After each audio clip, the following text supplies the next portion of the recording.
Irmãos, a paz do Senhor, tudo bem? Vamos estudar a nossa última lição desse trimestre. Hoje estudaremos então a 13ª lição do terceiro trimestre de 2020. Deixe-me te fazer uma pergunta antes de eu avançar nessa aula. Biblicamente falando, você poderia me responder o que significa meia-noite? Porque quando a gente discorre em alguns livros da Bíblia, nós vemos algumas passagens falando sobre a meia-noite. Eu procurei destacar 3 aqui, embora existam outras. Então, por exemplo, quando a gente ler lá em Atos a história de Paulo e Silas, a gente vê que à meia-noite Paulo e Silas eles cantavam e oravam ao Senhor, ou vice-versa, mas aconteceu isso à meia-noite. E outra passagem que a gente vê falando sobre meia-noite é justamente a parábola das 10 virgens, onde à meia-noite se dá o clamor sobre a chegada do esposo. E também nós vimos lá no livro de Êxodo, falando sobre meia-noite, justamente quando o anjo do Senhor passou a meia-noite e aconteceu então a morte dos primogênitos egípcios. Então, o que significa meia-noite? Responda para mim, biblicamente falando, mas não responda agora. Deixa para você colocar lá nos comentários no final da nossa aula, tudo bem? Deixe-me te perguntar, você está pronto para participar desta aula? E mais do que isso, você também está pronto ou pronta para que essa aula alcance mais pessoas? Eu acredito que sim, tá? Você está pronto, você está pronta, você está preparada para que essa aula tenha mais alcances. Mas como é que isso acontece? Vira e mexe, ou aqui no canal e outros canais, você vê e ouve também quem está apresentando a aula, quem está dando treinamento, quem está dando determinado conteúdo, pedindo para poder curtir, para poder se inscrever. Aqui nas nossas aulas de escola dominical não é diferente. Por quê? Quando você curte, quando você se inscreve, quando você ativa as notificações aí do canal, quando você compartilha, aumenta mais ainda a relevância do conteúdo, do ponto de vista das redes sociais. E quando você deixa seu comentário, aí pronto, aí que para elas, para as redes sociais, isto é visto como um conteúdo muito relevante. E isso é verdade. Então faça isso. Antes da gente entrar aqui no nosso comentário, você pode, mesmo comigo falando aqui, curtir a aula, você pode compartilhar, você pode se inscrever no canal e depois você deixa o comentário sobre essa aula. Tudo bem? Então são passos simples e eles são gratuitos, não tem custo nenhum, não vai gerar nenhum tipo de trabalho, tá? Mas deixe-me me apresentar o que eu estou fazendo aqui, o que nós estamos fazendo, em nome de quem, sob supervisão de quem. Bem, nós estamos aqui representando a Escola Bíblica Dominical da sede setorial da Igreja Evangélica Assembleia de Deus, Ministério no Ipiranga, aqui em Itaquá. O Ministério no Ipiranga, ele é presidido pelo pastor Alcides Fávaro e nós estamos aqui sob a responsabilidade, sob a supervisão setorial do pastor André Felipe. Tudo bem? Bem, hoje nós vamos finalizar a nossa sequência de 13 lições desse terceiro trimestre de 2020. E logo nós iniciaremos uma nova sequência que fará parte do último trimestre de 2020. E isso acontecerá a partir do primeiro domingo de outubro, onde se inicia o quarto trimestre de 2020. Bem, só voltando um pouquinho, no início desse nosso trimestre, em menos de 30 segundos, eu quero lembrar que durante esse trimestre nós estudamos os princípios divinos em tempos de crise. E nós contextualizamos a reconstrução de Jerusalém e o avivamento espiritual que aconteceu naquele tempo por volta de, vamos dizer assim, desde 536 antes de Cristo, até o ano 444, onde se passou a história sobre toda a reconstrução de Jerusalém e também do avivamento espiritual. E nós contextualizamos no decorrer desse trimestre esses fatos, esse histórico, essas narrativas da reconstrução e do avivamento espiritual daquele tempo como exemplo para os nossos dias. E para poder finalizar essa parte, lembrando que nós estamos estudando a revista da CPAD, que é a Casa Publicadora das Assembleias de Deus, e que o comentarista desse trimestre, no qual nós estaremos comentando a última lição hoje, foi o saudoso pastor Eurico Bergsten. Tudo bem? Então vamos lá. E no final dessa aula, eu vou passar informações sobre o conteúdo ou sobre o que nós estudaremos no próximo trimestre. Então eu vou ler o título da lição, vou ler o texto áureo e a verdade prática e por fim eu estarei informando a porção bíblica que servirá de base para podermos fazer o comentário da lição de hoje. Bem, o título dessa última lição é A Vigilância Conserva Pura a Igreja, ou A Vigilância Conserva a Igreja Pura. Texto áureo está em Marcos capítulo 13, versículo 37, que diz palavras estas ditas por Jesus: e as coisas que vos digo-os a todos, vigiai, e as coisas que vos digo-as a todos, vigiai. Marcos capítulo 13, versículo 37. E a nossa verdade prática diz: através da vigilância, a igreja se manterá pura e não se afastará do modelo traçado por Cristo, rejeitando assim as inovações e mundanismo dos nossos dias. Eu vou repetir a verdade prática que diz: através da vigilância, a igreja se manterá pura e não se afastará do modelo traçado por Cristo, rejeitando assim as inovações e o mundanismo dos nossos dias. A nossa leitura bíblica em classe se encontra em Mateus capítulo 25, do versículo 1 ao versículo 13. Mateus capítulo 25, do versículo 1 ao versículo 13, aonde é narrada a parábola das 10 virgens. Vamos entrar aqui para a leitura da introdução da nossa lição, que diz que chegamos à última lição desse trimestre.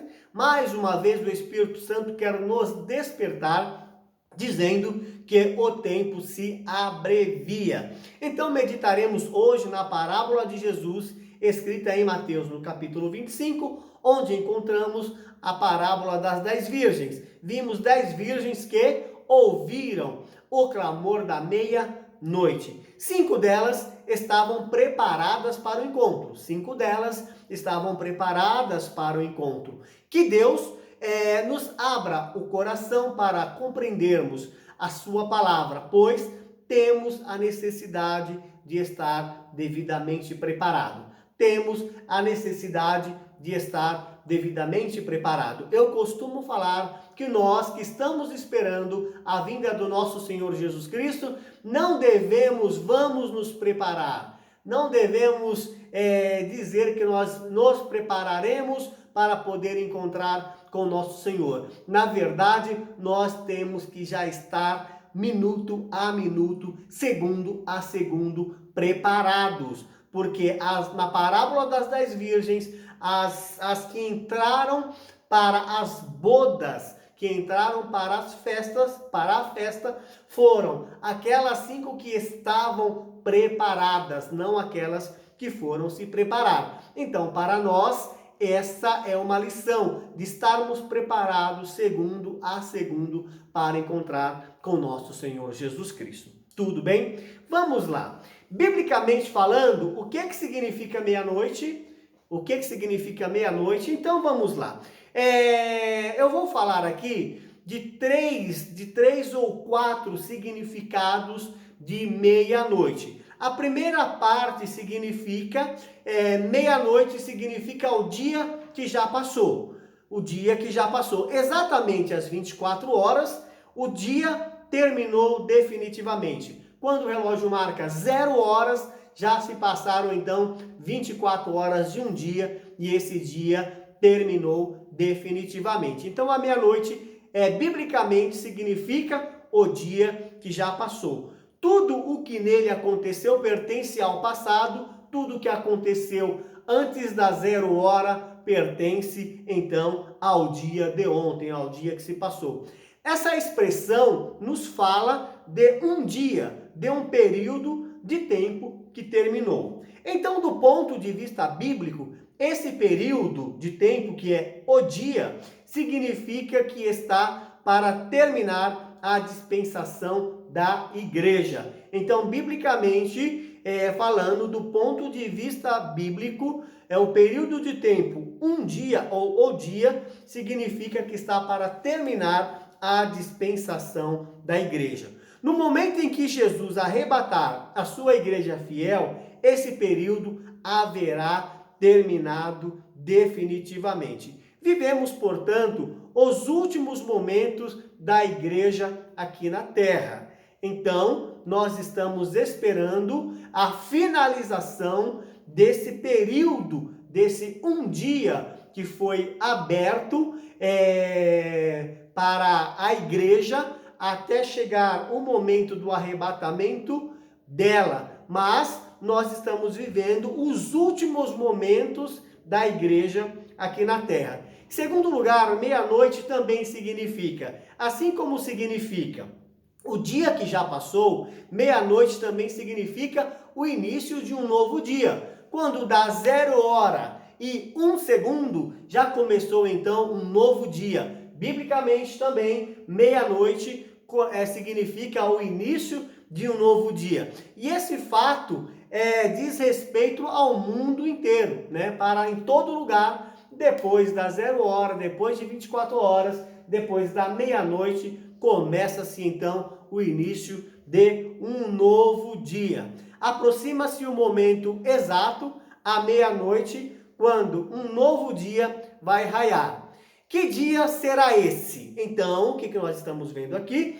Que aproxima-se o momento exato, nós estamos avançando para a meia-noite, quando um novo dia vai raiar. Que dia será esse? Isaías, o Atalaia, o profeta, responde: vem amanhã e vem também a noite. Então, quando dá meia-noite, né, o que acontece? Começa primeiramente uma nova manhã e já se começa também a ter uma expectativa de uma outra noite que está por vir, né? Então, vejamos, primeiro começa amanhã, uma manhã começa. Quando dá meia-noite, então nós já entendemos que uma nova manhã começará. Um novo dia, aqui na nossa lição, o dia da eternidade, cujo início se dará quando Jesus chamar para si aqueles que lavaram as suas vestiduras em seu precioso sangue.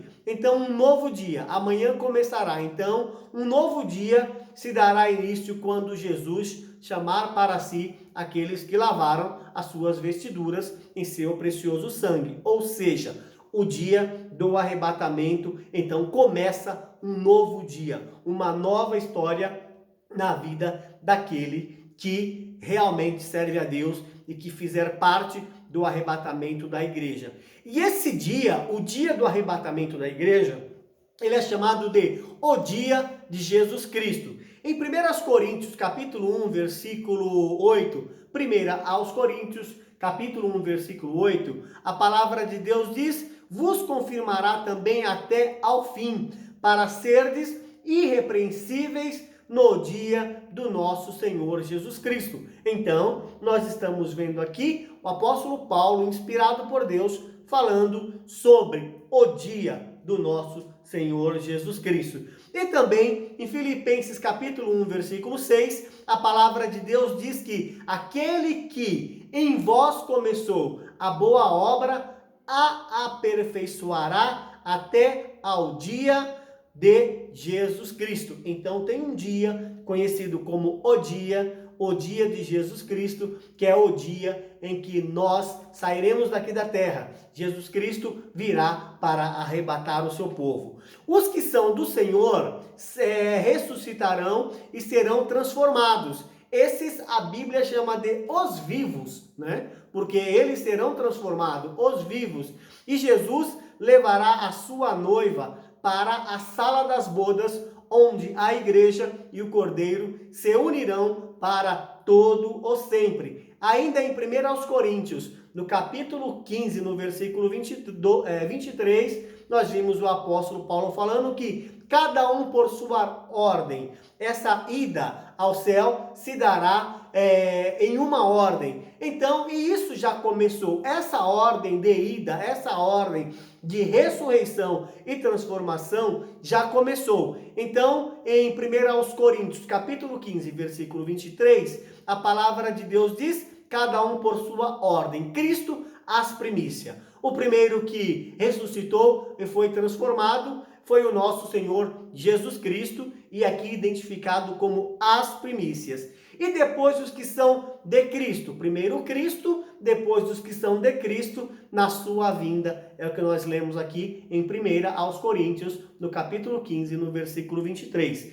E o apóstolo João, lá em Apocalipse, ele escreve o que um anjo disse para ele na revelação que ele teve das últimas coisas. O anjo disse para o apóstolo João: bem-aventurado aqueles que são chamados à ceia das bodas do Cordeiro. Então, é esse dia que nós estamos esperando. Bem, enquanto a meia-noite significa que um dia está para começar, nós vamos ver também que quando dá a meia-noite, significa também que a noite vem. Quando Jesus levar a noiva, começará também o dia da ira do Cordeiro, para o mundo que rejeitou a Jesus Cristo, o que nós conhecemos como a tribulação, ou como nós chamamos também de a grande tribulação, muitas vezes mais se referindo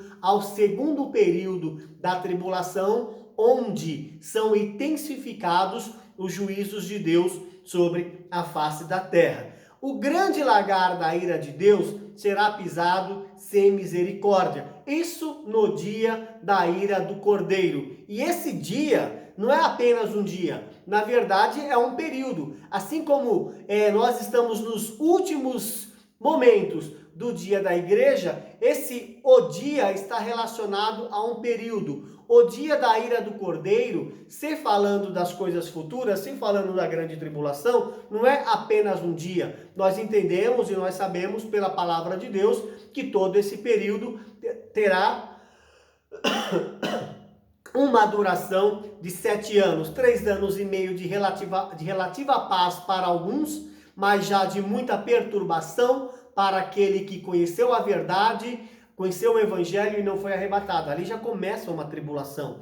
E depois isso se intensifica a partir da segunda metade, ou seja, 3 anos e meio após o arrebatamento da igreja. E Isaías capítulo 8, 21 e 22 diz que as trevas dominarão a terra, enquanto irmos para o céu, participarmos da bodas do Cordeiro, ser chamados por Jesus, significa que uma nova manhã está começando para nós, após essa simbólica meia-noite.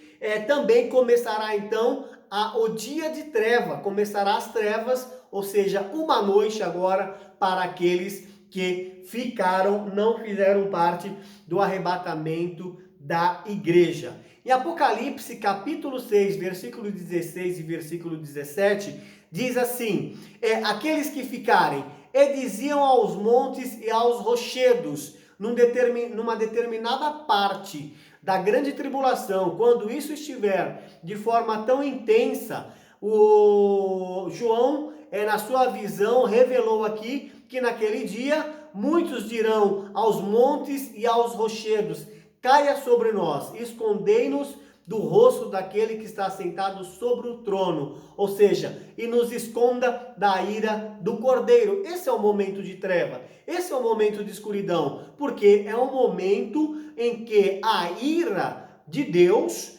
está sendo realmente efetivada ou efetuada sobre aqueles que preferiram seguir o caminho das trevas ao invés de seguir o caminho da luz. Versículo 17 diz: porque é vindo o grande dia da sua ira. E a pergunta no mesmo versículo é: quem poderá subsistir? Fala para mim quem é que poderá resistir e subsistir toda a ira de Deus que acontecerá na grande tribulação. E nós já sabemos como vai ser, porque já está registrado tudo na palavra de Deus.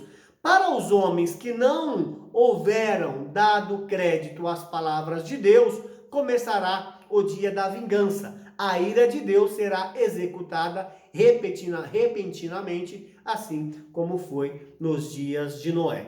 Então, a expressão meia-noite, em terceiro lugar, ela denota que a natureza sente as trevas e que as nações estão em trevas. Embora nós, cristãos, nós temos armas, as nossas armas espirituais, para podermos resistir às dificuldades, resistir à escuridão que o mundo também passa pelo momento. Nós temos armas espirituais e podemos resistir fazendo uso dessas armas. Embora nós vamos falar mais adiante, mas quais são os recursos que nós temos para poder, primeiramente, nos conservar puro, para nos manter afastado das invencionices, do mundanismo, para poder nos manter afastado de tudo aquilo que contamina a igreja nos dias de hoje. Primeira coisa, vigilância. Segunda coisa, oração. E terceiro, conhecimento, conhecer a verdade,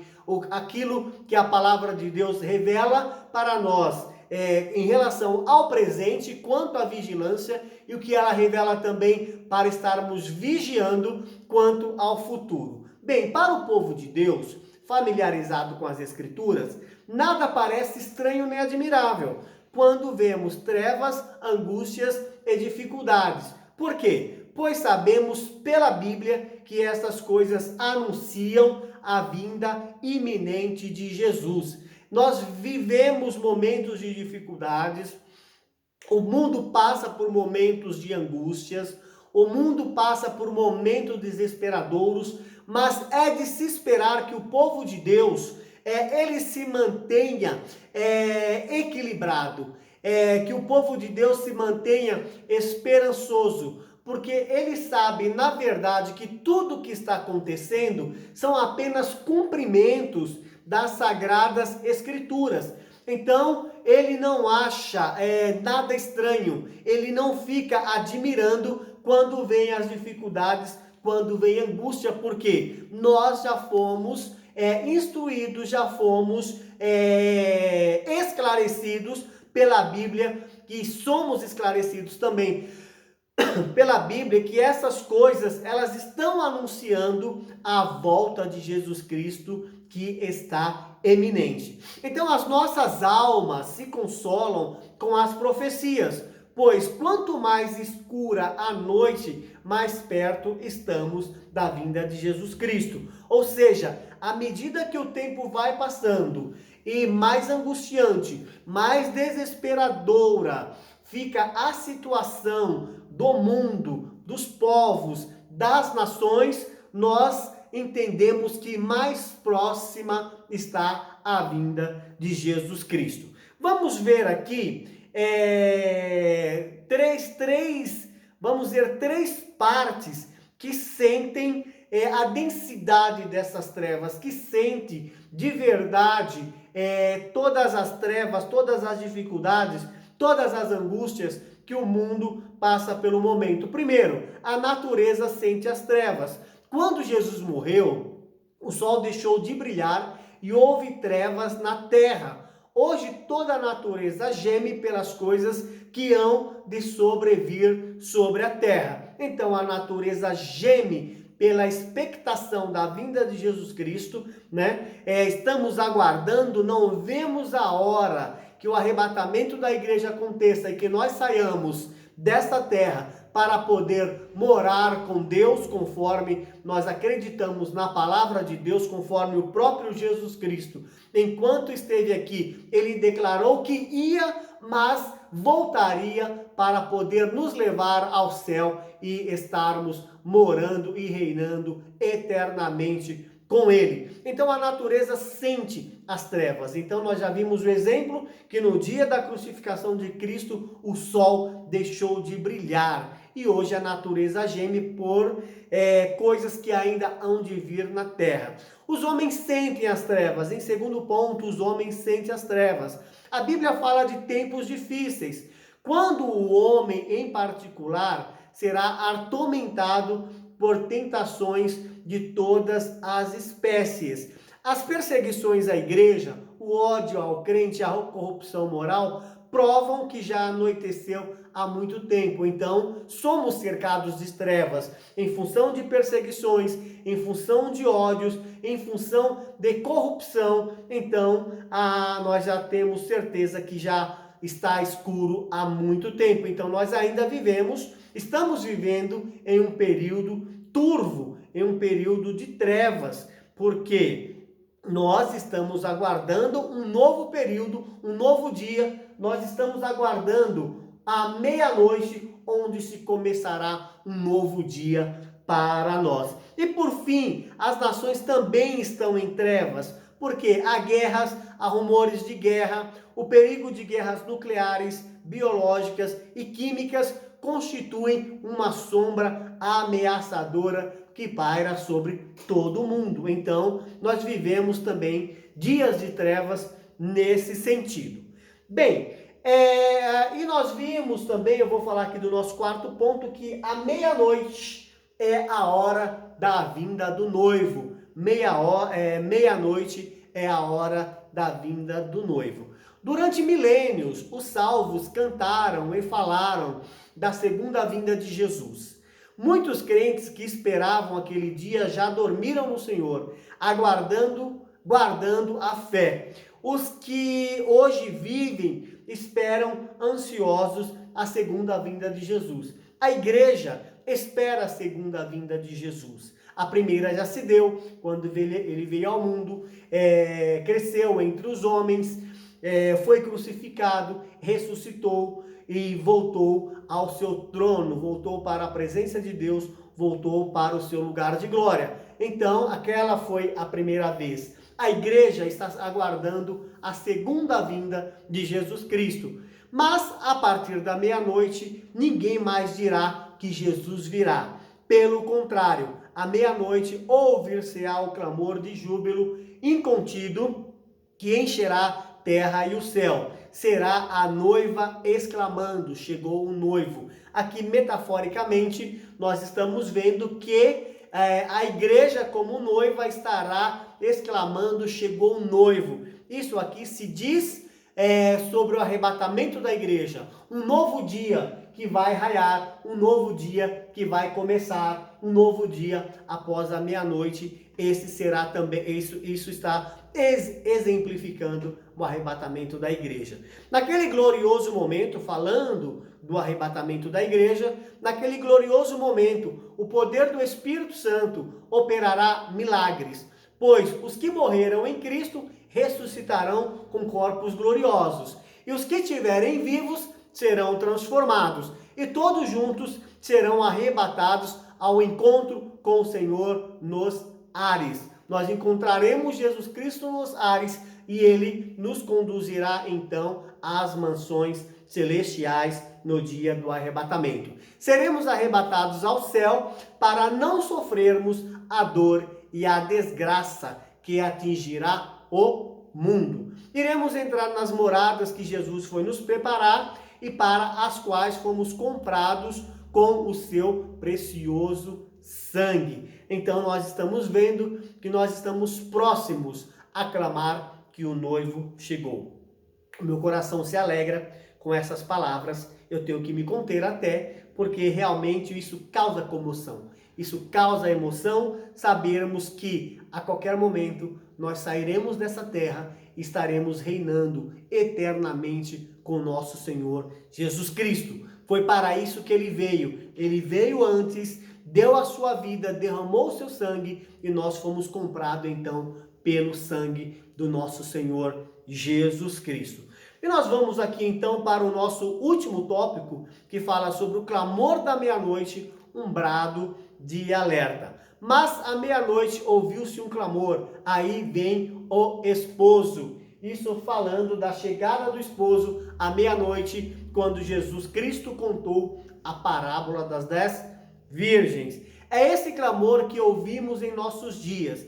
Estamos escutando como o Espírito Santo diz ao mundo e aos salvos que Jesus Cristo vem em breve? Será que nós estamos ouvindo o Espírito de Deus, o Espírito Santo falar que Jesus Cristo em breve vem? Estamos atentos aos sinais dos tempos? Então, é uma pergunta que fica para a nossa reflexão. Estamos atentos aos cumprimentos das profecias?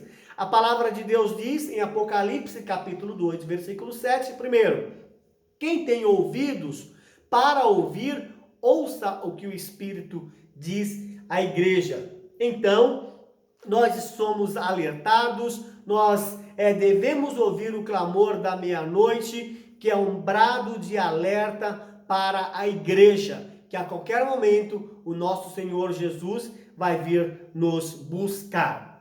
E fica então estas perguntas para nós. Será que nós estamos atentos aos sinais dos tempos? Tudo que nós vimos acontecer, tudo que tem assombrado a humanidade, tudo que tem preocupado as nações, a palavra de Deus já nos avisou. E nós entendemos todas essas calamidades, todas essas dificuldades, guerras, rumores de guerras, perseguições. A palavra de Deus mostra para nós que isso é apenas o princípio das dores. Ainda não é o fim do mundo. São apenas princípios das dores. A igreja sairá daqui da terra. Virá o período da grande tribulação. Aí sim, grande tribulação. Depois virá o milênio, onde Jesus Cristo será o Senhor dessa terra. Aí depois disso virá o fim. Mas o momento de estarmos preparados para entrarmos nas bodas do Cordeiro é hoje, é agora, é esse instante.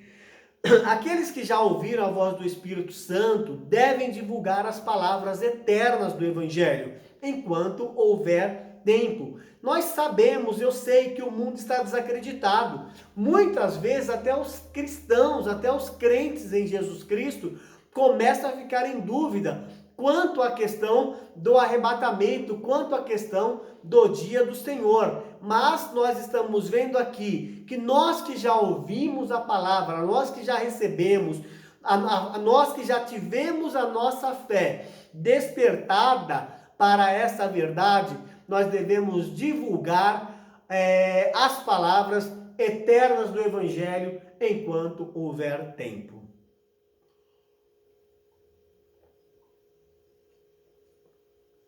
Bem, nós fomos chamados por Deus para sermos atalaia. E a nossa função é despertar o povo. Temos que anunciar aos homens que Jesus vem em breve. Olha só a oportunidade que você está tendo de curtir, de compartilhar essa aula, de se inscrever no canal, de se inscrever e você já está contribuindo para que as próprias redes sociais entregue essa aula e porventura aquele que não foi despertado ainda para essa verdade possa ser despertado. Então vai aí, curte a aula, se inscreva e faça o compartilhamento, tá bom? A palavra de Deus em Apocalipse capítulo 3, versículo 11 diz: guarda o que tens para que ninguém tome a sua coroa. Eu tenho uma coroa que está reservada para mim. Você tem uma coroa que está reservada para você. E a palavra de Deus diz: guarda o que tens para que ninguém tome a sua coroa. Isso é isso que a palavra de Deus nos ensina, com a ordem, vigiai, né? Então, é guardar o que temos, é estarmos vigiando. O que acontece? O que nós passamos por momentos que levam-nos a esmorecer, a desanimar.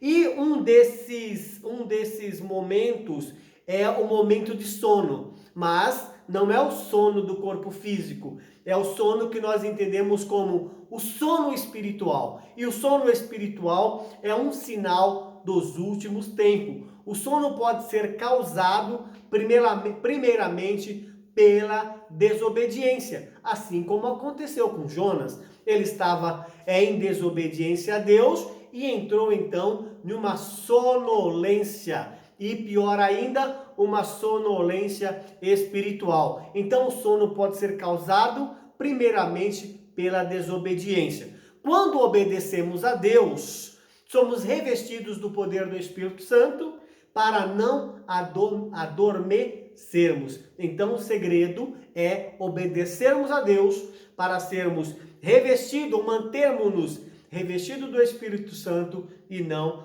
nos adormecermos.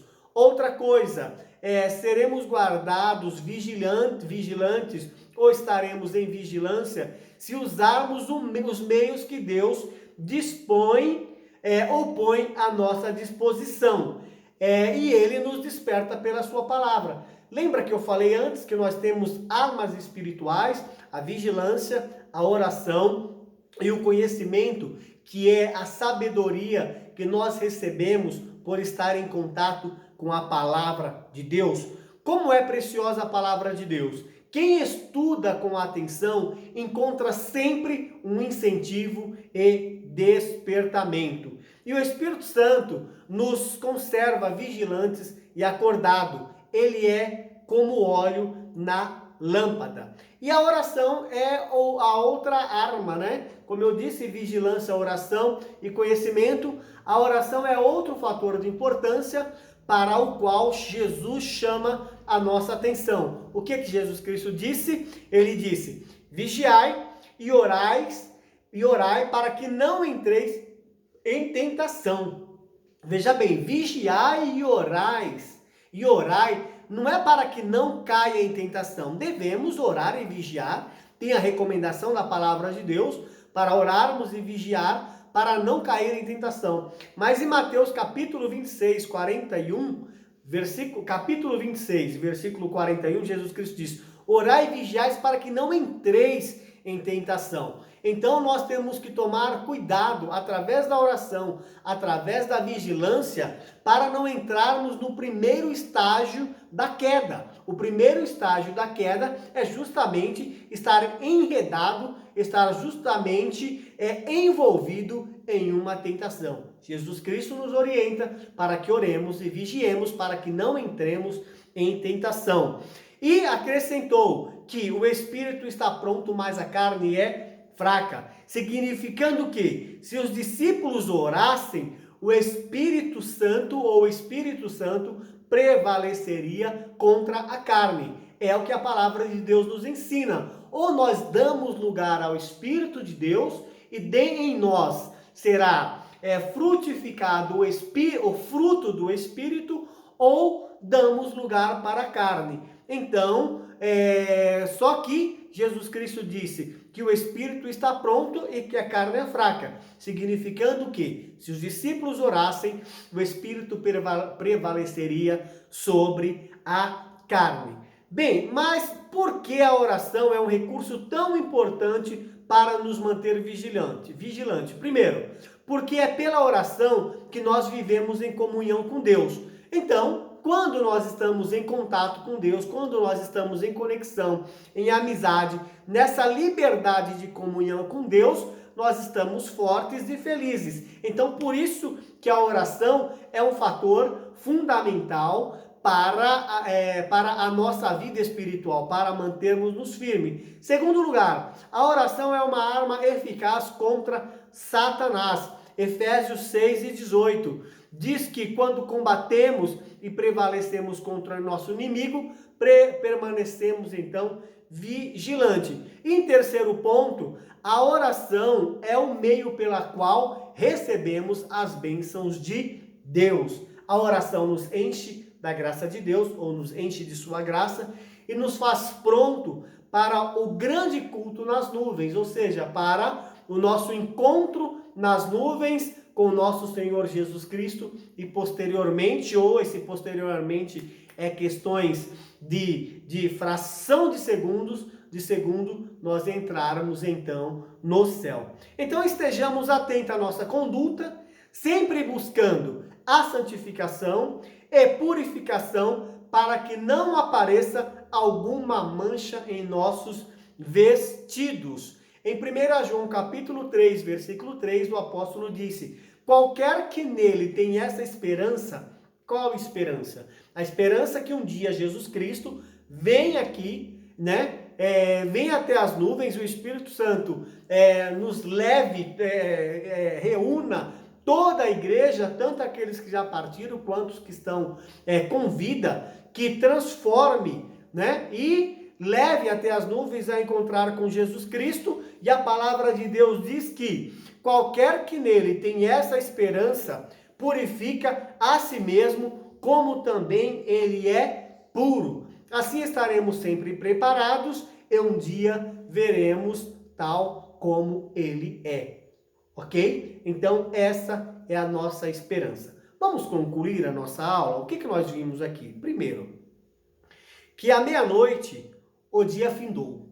Tudo o que aconteceu até meia-noite pertence ao passado, pertence ao ontem.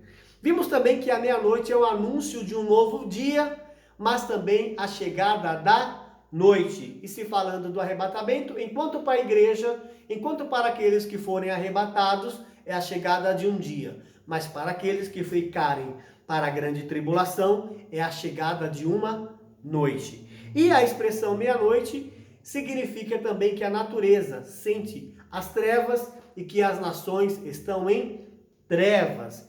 E por último, a expressão meia-noite significa a vinda infalível do noivo. A meia-noite, a chegada do noivo, simbolizando aqui o Senhor Jesus Cristo, para poder encontrar a sua noiva, simbolizando a igreja. E então essa vinda, ela é infalível. E para terminar, nós vimos que se estivermos vigilantes, seremos guardados do sono espiritual e discerniremos os dias. E assim a gente conclui então o nosso terceiro trimestre de 2020, nessa lição que vem falando sobre a vigilância, pois é a vigilância que conserva a igreja pura. Para encerrar, chegamos ao final então da nossa 13ª lição, chegamos ao final do nosso terceiro trimestre de 2020. Eu quero te parabenizar por completar o estudo não apenas dessa lição, mas o estudo de todas as lições desse terceiro trimestre de 2020. Bem, o que nós vamos ver no nosso último trimestre desse ano? A partir de outubro, nós estaremos estudando o tema que fala sobre a fragilidade humana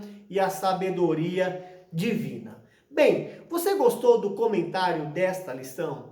Você gostou das lições desse trimestre? Então, faça essas aulas ter mais alcances. Você lembra dos 5 passos que eu falei no início, falei no meio e quero falar agora para a gente terminar? Curta essa aula, se inscreva no canal, ative as notificações, compartilhe esta aula e deixe o seu comentário. Agora, terminando aqui, você pode deixar seu comentário. Como eu disse no começo, se você compartilhar essa aula com mais uma pessoa, nós teremos o dobro de pessoas participando dessa mensagem de alerta, dessa mensagem de despertamento, esse chamado à vigilância que conserva a igreja pura, tá? E lembrando, tudo isso aqui é gratuito. Então, encerramos por aqui. Muito obrigado. Que Deus continue abençoando a sua vida, que Deus continue abençoando